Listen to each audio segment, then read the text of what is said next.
Hi, I'm John Green, and this is Crash Course European History. So far, we've seen a ton of political change and continuing warfare in the midst of the 17th century's Little Ice Age, and history often focuses on those types of political and military stories, but there were also other changes occurring, shifts in how people perceived the everyday world. Like the linking of phenomena such as earthquakes and eclipses with human events goes back a very long way, like to the beginning of our species, as does the belief that supernatural forces are deeply shaping the lives of individual humans. For instance, in a previous video about witchcraft, we discussed how earthquake tremors in Istanbul in 1648 were seen as portents of a sultan's death a few months later. But a century after that, a huge earthquake struck Lisbon, Portugal on All Saints' Day of 1755, and tens of thousands of people died, many from a tsunami that followed the quake. Now, some theologians argued that this was punishment from God for the world's sins, but others pointed out that the earthquake had destroyed a lot of churches while sparing a lot of brothels. Voltaire wrote a famous poem in response to the earthquake that included the memorable lines, "As the dying voices call out, will you dare respond to this appalling spectacle of smoking ashes with, 'This is the necessary effect of the eternal laws freely chosen by God.'" The way Europeans were looking at the world had changed between the Istanbul earthquake and the Lisbon one. The Enlightenment was thriving.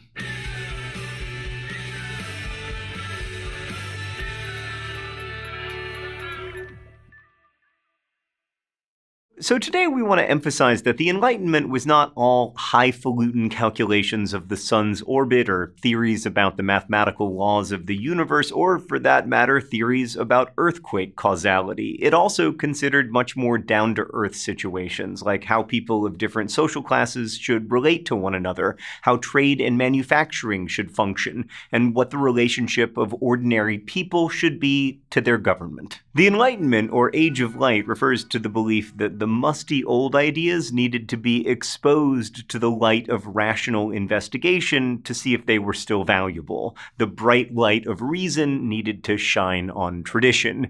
And this momentous challenge to tradition came about during a time in which Europe was being completely transformed in many ways that are sometimes forgotten amid all the excitement about Voltaire and reason. So let's go straight to the thought bubble today. Beyond the wars and state building we've already seen, increasing abundance and novelty was creeping into the everyday lives of Europeans. Coffee, tea, chocolate, tobacco, and other commodities led to experimentation. For instance, one English housewife saw tea for the first time and thought it was meant to be baked as a kind of pie filling. A diplomat said that tea and coffee had brought a greater sobriety and civility to everyday life in Europe. Europe had previously been a land of famine and mere subsistence for essentially all of its history, but now the cultivation of new foods from the Americas, like potatoes and corn, along with literally thousands of other new plants, meant that available calories were increasing, and it also introduced the idea that maybe the world didn't have to be perpetually on the brink of starvation and catastrophe. Also, by this time, tens of thousands of Europeans had traveled the world and had experienced other social orders firsthand. For instance, travelers discovered that people across Asia didn't seem as quarrelsome as Europeans. Drivers of carts didn't block narrow streets for hours arguing over who had the right-of-way. They politely agreed to let one or the other pass. They also saw that not all social orders were as hierarchical as most European ones, and that some societies even gave less weight to a person's parentage and more to a person's individual skills and talents. Thanks, Thought Bubble. So one of the first ways writers criticized outmoded ways of life was to make fun of them. Writers like Charles Louis de Secondant Baron de la Brede et de Montesquieu, aka just Montesquieu. He really was the proper person to criticize outmoded ways of life, because boy did he have an outmoded name. Montesquieu was a jurist who owned an estate near Bordeaux, which by the way still makes wine under his name, and in 1721 he published the Persian Letters, in which Uzbek visitors find Europe amusing, if not shocking. The visitors, for instance, are amazed at the magic of priests who somehow perform the trick of turning wine into blood. And although they clearly see the problems in French society, they also firmly adhere to the mustiness of their old ways, such as keeping women secluded in a harem guarded by eunuchs.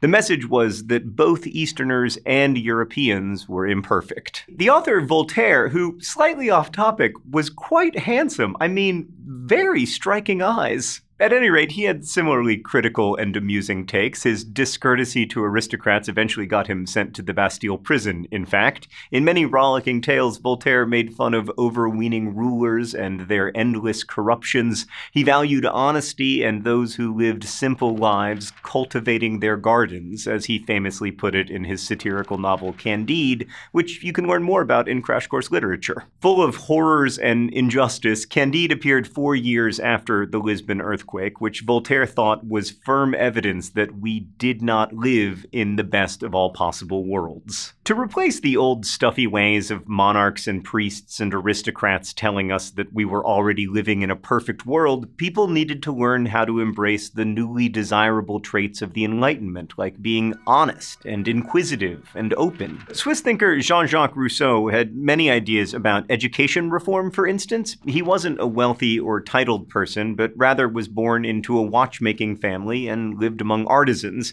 His best-selling novel, Emile, describes a boy who grows up not in a city or a palace, but in a countryside where one can be oneself, a natural individual. Instead of experiencing common rote learning with large doses of religious and classical reading, Emile learns carpentry and gardening and other practical skills. In the countryside, he behaves in what Rousseau saw as the best possible way, naturally and without pretentious airs. Rousseau promoted what would come to be called middle-class values, like hard work, practicality, and domesticity for women. When Emile becomes a young man, the spouse chosen for him is plump and smiling and devoted to taking care of him, not studying or reading or practicing a craft or working hard to support the family like farm women did. Also, she will breastfeed their children, whereas both aristocratic women and busy working women at the time commonly used wet nurses. And as with Emile's upbringing, all of this is presented as natural. Meanwhile, wealthy women in Europe instituted the Enlightenment salon, regular get-togethers in their homes to hear the latest idea, learn about the latest book, or meet the latest philosopher-influencer, called a philosophe in French. Slightly off topic, but I just love the idea of Rousseau and Voltaire as influencers. Like, I would have loved to see their Instagram feeds, Voltaire's smoldering selfies, Rousseau's weird rants written in the Notes app and then screenshotted. It would have been gold. At any rate, 18th century salon-goers were often great readers and also experimenters with the latest commodities and fashion,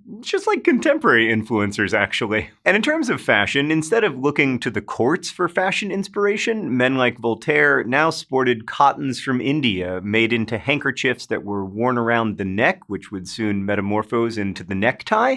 They also sported banyans, that is, loose bathrobe-type garments that didn't need corsets, which men traditionally wore. As Rousseau believed, men should take off their makeup, wigs, and high heels and be natural, just like people did in other parts of the world. Just natural man as he is naturally made in the countryside, wearing a banyan and a feather hat. Transformation was in the air for everyone, not just the elites. Although imported foreign cottons were still illegal in France, for instance, many people now wore them, including servants who received cast-off cotton dresses or shirts that were bright and easy to keep clean. And to help people learn, there were many new texts, like in France, there was the Encyclopédie. You'll notice my amazing French pronunciation, which provided discussions of topics such as natural rights and the status of women. Its main editor, Denis Diderot, wrote all things must be examined, debated, investigated without exception and without regard for anyone's feelings. Diderot favored social and political reform, but the Encyclopédie, you know what, I'm just going to translate it, encyclopedia, also contained technical drawings of machinery, including machinery for mining,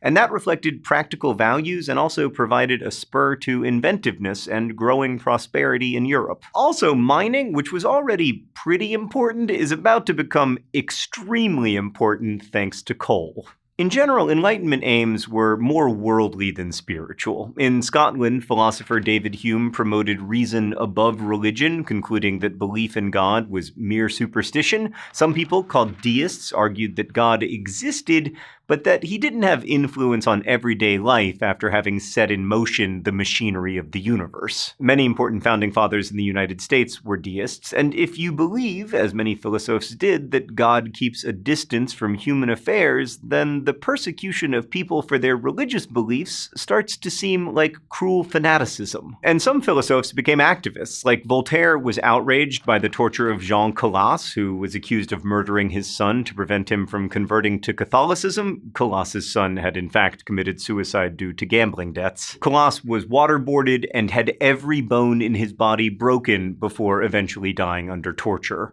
Is there a bone back there? All right, listen, this is a femur. I don't think it's an actual femur. I think it's like a recreate. Stan, is this a real femur? It is not a real femur. So I asked our brilliant writer, Bonnie, if Calas really had every bone in his body broken, and she responded, quote, "It's hard to know whether they got every one."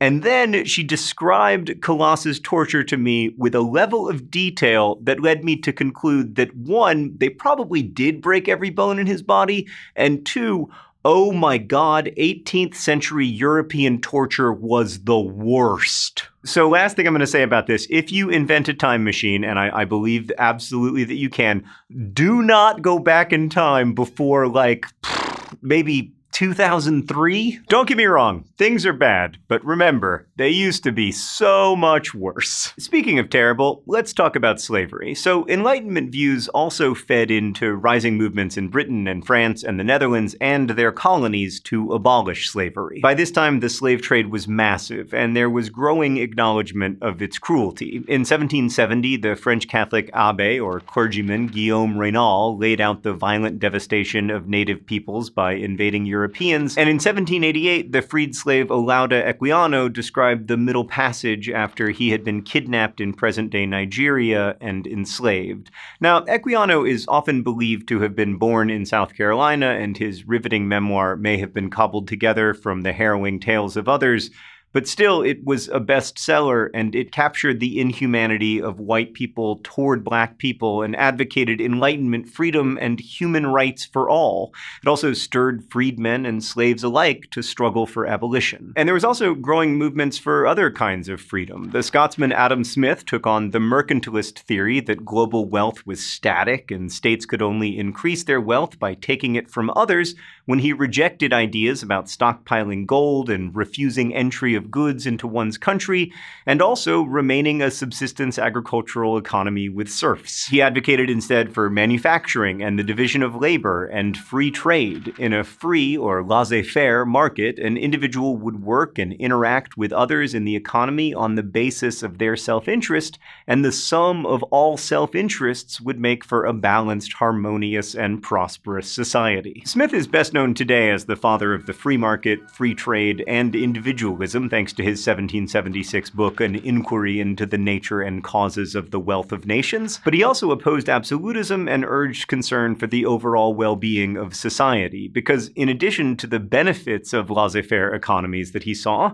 Smith saw the potential harms, so he also argued for healing social policies. Another important Enlightenment book was Jean-Jacques Rousseau's The Social Contract, which famously begins, "Man is born free, and everywhere he is in chains." Rousseau picked up on John Locke's theme of the contract that individuals made with one another to form a state or a nation, and he believed that once freely formed, the state embodied the best that was in the collective community. Thus, individuals needed to give the state unconditional obedience because it represented the general will. Today, thinkers see that this call for obedience to the general will planted the seeds of dictatorial governments into the 20th century and beyond, but Rousseau did also emphasize individual sentiments as valuable. At the opposite end of Rousseau's general will was German philosopher Immanuel Kant's attention to individual reason. He famously exclaimed, "Dare to know," as he advanced the Enlightenment's commitment to the human mind and the ability of every person to think for themselves